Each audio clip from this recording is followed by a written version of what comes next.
Good morning students, नवामपुर डिजिलेशन में आप सभी का स्वागत है। आज हम कक्षा 4 हिंदी विषय का पाठ 9 पढ़ेंगे। पाठ का नाम है नर्मदा की आत्मकथा। आइए सीखें आत्मकथा को पढ़ना और समझना। वाक्यांशों के लिए एक शब्द बनाना, प्रकृति की सुंदरता को व्यक्त करना, सही वर्तनी, वाक्यांशों के लिए एक शब्द, पर्यायवाची शब्द, वचन, ये सब हम इस पाठ में पढ़ना है। तो चलिए शुरू करते हैं। मैं नर्मदा नदी हूँ, जैसा कि पाठ का नाम है नर्मदा की आत्मकथा। तो स्वयं वो अपने बारे में बता रही हैं कि मैं नर्मदा नदी हूँ, मुझे गर्व है कि मैं भारत में बहती हूँ।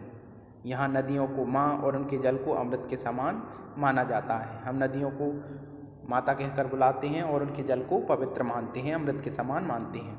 मुझे भारत की प्रमुख नदियों में गिना जाता है। नर्मदा नदी भारत की एक प्रमुख नदी में है। मैं साल भर अपनी विशाल जलराशि के साथ बहती हूँ। साल भर विशाल जलराशि मतलब उसमें काफ़ी मात्रा में जल होता है, बहती हूँ। मेरा नाम भी बड़ा अर्थपूर्ण है। नर्म का अर्थ है सुख और दा का अर्थ है देने वाली, अर्थात नर्मदा का अर्थ है सुख देने वाली। मेरा एक नाम रेवा भी है। नर्मदा नदी का एक नाम रेवा भी है। देश की दूसरी प्रमुख नदियाँ पश्चिम दिशा से पूर्व दिशा में बहती हैं। देश की जो अन्य नदियाँ हैं वो पश्चिम दिशा से पूर्व दिशा की ओर बहती हैं, पर मैं पूर्व से पश्चिम दिशा में बहती हूँ। पर नर्मदा नदी एक ऐसी नदी है जो पूर्व से पश्चिम दिशा की ओर बहती है। मेरा वर्णन कई प्राचीन ग्रंथों में है। हमारे पौराणिक कई ग्रंथों में भी इन नर्मदा नदी का वर्णन मिलता है। मेरे जन्म के संबंध में अनेक पौराणिक कथाएं हैं और इनके जन्म के संबंध में भी अनेक कथाएं प्रचलित हैं। मैं मध्य प्रदेश के अनूपपुर जिले के अमरकंटक पहाड़ से निकली हूँ। ये कहाँ से निकली हैं? जबलपुर के पास अनूपपुर जिले के अमरकंटक पहाड़ से निकली हैं। यहाँ एक प्राकृतिक कुंड है। ये एक छोटा सा कुंड है जिसमें से नर्मदा नदी का जन्म हुआ है। मेरा जन्म इसी कुंड से हुआ है। इससे इसका नाम नर्मदा कुंड पड़ गया है और इसलिए उसका नाम क्या पड़ गया है? नर्मदा कुंड उसको बोलने लगे हैं। यह भी जाने। अब अमरकंटक यदि आपको जाना है तो कैसे जाएंगे? अमरकंटक पहुँचने के लिए कटनी बिलासपुर रेल मार्ग पर पेंड्रा रोड सबसे नज़दीक स्टेशन है और जबलपुर मंडला नगरों से सड़क मार्ग से भी यात्री यहाँ पहुँचते हैं। यहाँ से भी हम जा सकते हैं। नर्मदा कुंड से निकलकर मैं एक बहुत पतली धारा के रूप में कपिल आश्रम तक आती हूँ। नर्मदा कुंड से निकलकर वो एक पतली धारा के रूप में कहाँ तक आती हैं? कपिल मुनि के आश्रम तक। यहाँ कपिल मुनि का प्राचीन काल में आश्रम था। प्राचीन काल में यहाँ कपिल मुनि का आश्रम था। यहाँ से मैं एक प्रपात के रूप में नीचे गिरती हूँ। यहाँ से एक प्रपात या झरने के रूप में नीचे गिरती हैं। जब पानी ऊंचाई पहाड़ से ऊपर नीचे गिरता है तो उसे जलप्रपात बोलते हैं। तो ये एक प्रपात के रूप में नीचे गिरती हैं। यहाँ गिरती हुई धारा दूध के समान प्रतीत होती है। जब ऊपर से पानी नीचे गिरता है तो वो कैसा दिखता है? सफ़ेद दूध के समान दिखाई देता है। इसलिए इसका नाम दूध धारा है। इसलिए इसका नाम क्या रख दिया है? दूध धारा। डिंडोरी और मंडला जिलों से निकलकर मैं जबलपुर में आती हूँ। डिंडोरी से और मंडला से निकलकर अब कहाँ जाती हैं? जबलपुर में जाती हैं। यहाँ मेरा पाठ काफ़ी चौड़ा हो जाता है। जो पाठ है मतलब एक किनारे से दूसरे किनारे के बीच की दूरी काफ़ी चौड़ी हो जाती है। मेरे एक ओर विंध्य पर्वत और दूसरी ओर सतपुड़ा पर्वतमालाएँ हैं। इनके एक तरफ सतपुड़ा पर्वतमालाएँ और दूसरी तरफ विंध्य पर्वतमालाएँ हैं। इनके बीच में कलकल छलछल बहती हूँ और उनके बीच में नर्मदा नदी कलकल छलछल करती हुई बहती है। जबलपुर ज़िले में मेरी धारा को रोककर एक बहुत बड़ा बांध बनाया गया है। जबलपुर ज़िले में नर्मदा नदी पर एक बांध बनाया गया है जिसका नाम बरगी बांध है। इसका नाम बरगी बांध है। इससे बहुत बड़े क्षेत्र की सिंचाई होती है तथा बिजली भी बनाई जाती है। बांध बनाने का मकसद यही होता है कि एक खेतों के लिए पानी मिल सके और उनसे बिजली का उत्पादन किया जा सके। तो यहाँ पर इससे बहुत बड़े क्षेत्र की सिंचाई होती है और बिजली का उत्पादन किया जाता है। जबलपुर के निकट मेरी छटा देखते ही बनती है। मैं यहाँ भेड़ाघाट नामक स्थान पर मनमोहक प्रपात बनाती हूँ। जबलपुर के पास नर्मदा नदी की जो दृश्य है वो बहुत सुंदर दिखाई देता है। भेड़ाघाट नामक स्थान पर एक प्रपात है। यहाँ भी पानी ऊंचाई से नीचे गिरता है और भेड़ाघाट पर जो चट्टानें हैं वो संगमरमर की हैं, सफ़ेद संगमरमर की। तो पानी भी सफ़ेद और चट्टानें भी सफ़ेद, तो वो दृश्य बहुत सुंदर दिखाई देता है। नीचे गिरती मेरी नन्ही नन्ही बूंदें धुएं जैसी लगती हैं, इसलिए इसका नाम धुआंधार प्रपात है। और इसका नाम क्या है? धुआंधार प्रपात। ऊपर से जब पानी नीचे गिरता है तो वो उसकी नन्ही नन्ही बूंदें धुएं जैसी दिखाई देती हैं, तो उसका नाम धुआंधार प्रपात रखा गया है। यहाँ संगमरमर की चट्टानों के बीच बहना मुझे बहुत अच्छा लगता है। यहाँ एक स्थान पर धारा इतनी सक्रिय है कि बंदर छलांग लगाकर पार कर जाते हैं, इसलिए इस स्थान को बंदर कूंदनी कहा जाता है। यहाँ पर धारा के जो पार्ट हैं वो इतने सक्रिय हो जाते हैं कि बंदर एक किनारे से दूसरे किनारे पर जा सकें, तो इसका नाम बंदर कूंदनी रख दिया गया है। जबलपुर जिले की उर्वरा भूमि को सींचकर मैं नरसिंहपुर, रायसेन और होशंगाबाद की धरती को उपजाऊ बनाती हुई हंडिया और नेमावर नगरों के समीप से गुजरती हूँ। अब जबलपुर से आगे जब चलती हैं तो कहाँ पहुँचती हैं? नरसिंहपुर में। फिर वहाँ से रायसेन और होशंगाबाद की धरती को उपजाऊ बनाती, मतलब अपने जल से उसको सींचती हुई हंडिया और नेमावर नगरों के समीप से गुजरती हूँ। हंडिया और नेमावर नगर हैं, उनके समीप से ये गुजरती हैं। तवा मेरी प्रमुख सहायक नदी है। तवा नदी जो है वो नर्मदा की सहायक नदी है, मतलब आगे जाके तवा नदी नर्मदा में मिल जाती है। खंडवा जिले में मेरे तट पर ओंकारेश्वर नामक पवित्र तीर्थ है।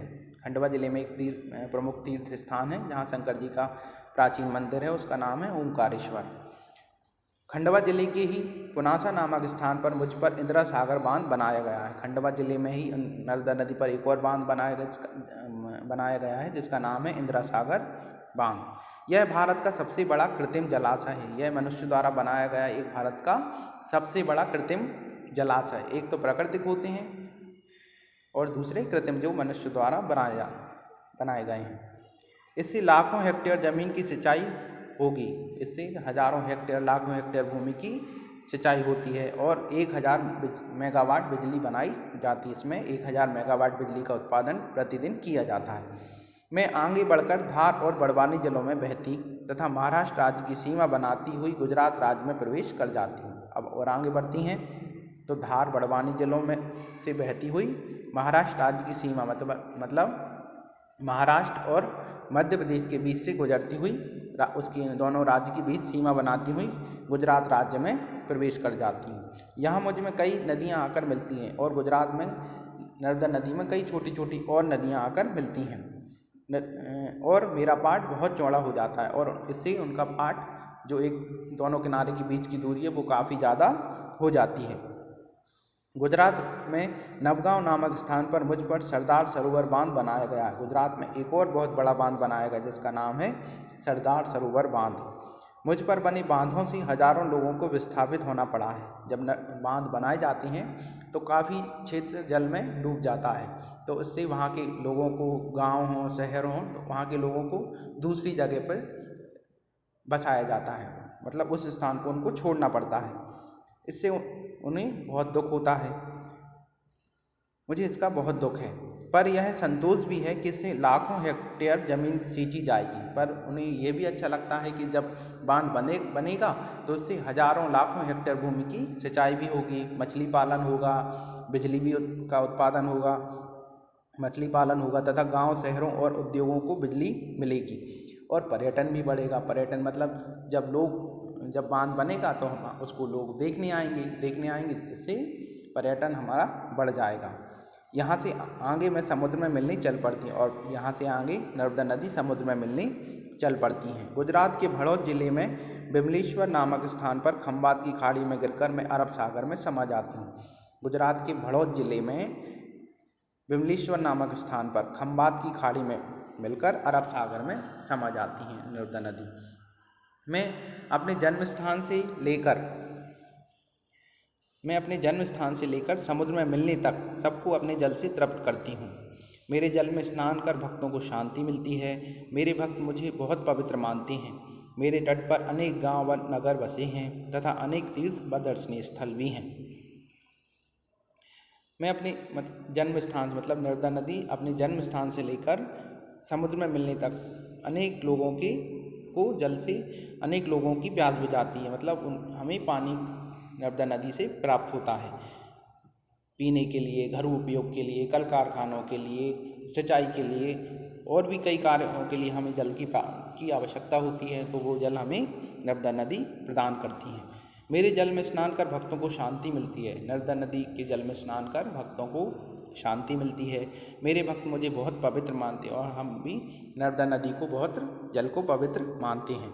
मेरे तट पर अनेक गांव व नगर बसे हैं तथा अनेक तीर्थ व दर्शनीय स्थल भी हैं। मुझे यह बहुत बुरा लगता है कि एक ओर तो लोग मेरी पूजा करते हैं तथा दूसरी ओर मुझ में कचरा, गंदा पानी और मृत प्राणी डालकर मेरा जल प्रदूषित करते हैं। एक ओर तो हम नदियों की पूजा करते हैं, उनको माँ के समान मानते हैं, तथा दूसरी ओर उनमें हमारे घर का कूड़ा कचरा, उद्योगों का गंदा अपशिष्ट पदार्थ नदियों में बहाने से नदियों के जल को प्रदूषित करते हैं। ये नहीं करना चाहिए। मेरी सच्ची पूजा तो मुझे स्वच्छ बनाए रखना है। यदि आपको नदियों की पूजा करना है तो सच्ची पूजा यही है कि नदियों को हम स्वच्छ रखें। मैं मध्य प्रदेश की जीवन रेखा हूँ। मध्य प्रदेश की जीवन रेखा नर्मदा नदी मध्य प्रदेश के बीच से गुजरी है बिल्कुल, और पूरे मध्य प्रदेश में अधिकांश भाग में नर्मदा नदी के जल से सिंचाई होती है, पीने के लिए प्राप्त होता है, घर उपयोग के लिए हमें उनका जल प्राप्त होता है, और भी कई कार्यों के लिए तो नर्मदा नदी मध्य प्रदेश की जीवन रेखा कहलाती हैं। प्राचीन ग्रंथों में मेरी स्तुति की गई है। धर्म ग्रंथों में भी ही नहीं, लोकगीतों में भी मेरा उल्लेख मिलता है, जो मेरे प्रति लोगों की श्रद्धा व प्रेम का प्रतीक है। कार्तिक माह में श्रद्धा से गाते हुए लोगों की ये पंक्तियाँ मुझे भी अच्छी लगती हैं। नर्मदा मैया ऐसे तो मिली रे, कैसे तो मिली रे भैया, जैसे मिल गए माई बाप रे। नर्मदा मैया ऐसे तो मिली रे। एक लोकगीत है जिसमें नर्मदा मैया को माता पिता के समान बताया गया है। कितना प्यार भरा है इस गीत में।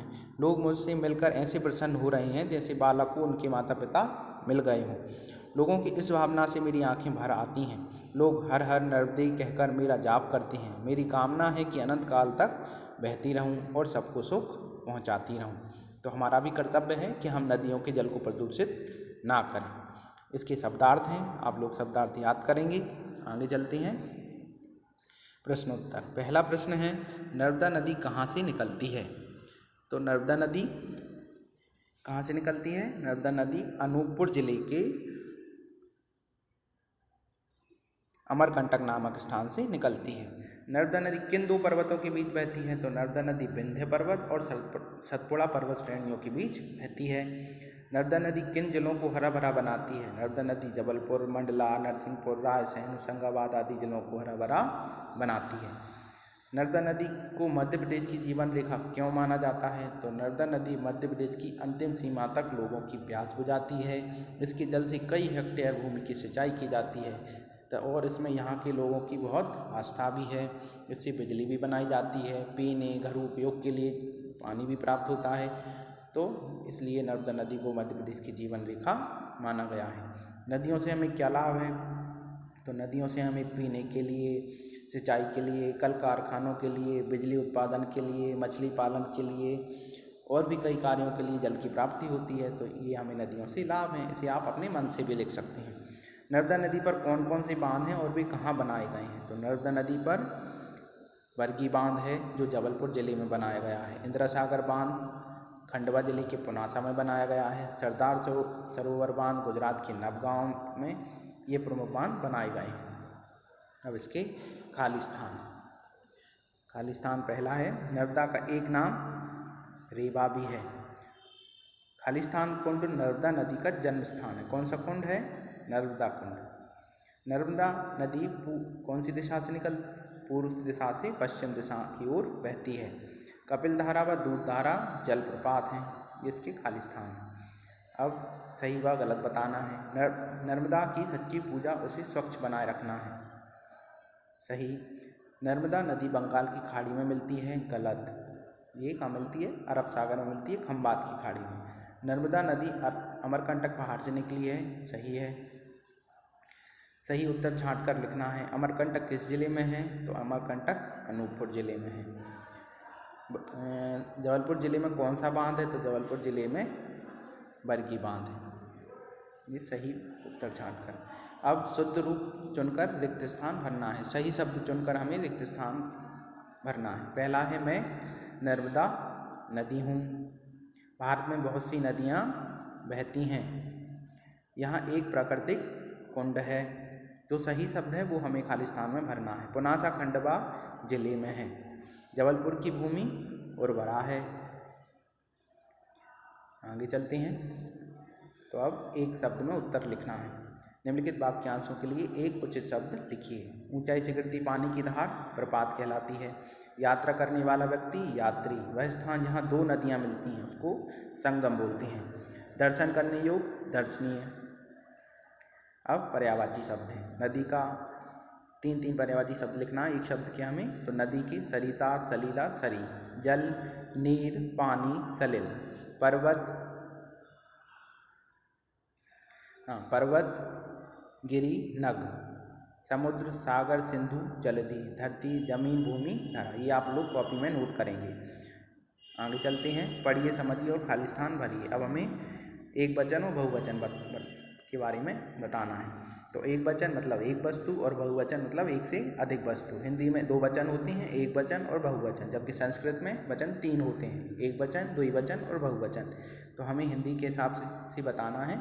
तो एक वचन मतलब एक वस्तु, जैसे नदी। तो बहुवचन क्या होगा नदी का, नदियाँ, बहुत सारी नदियाँ। कहानी, कहानियाँ। राशि, राशियाँ। पहाड़ी, पहाड़ियाँ। बिजली, बिजलियाँ। ये एक वचन से इनके बहुवचन होंगे।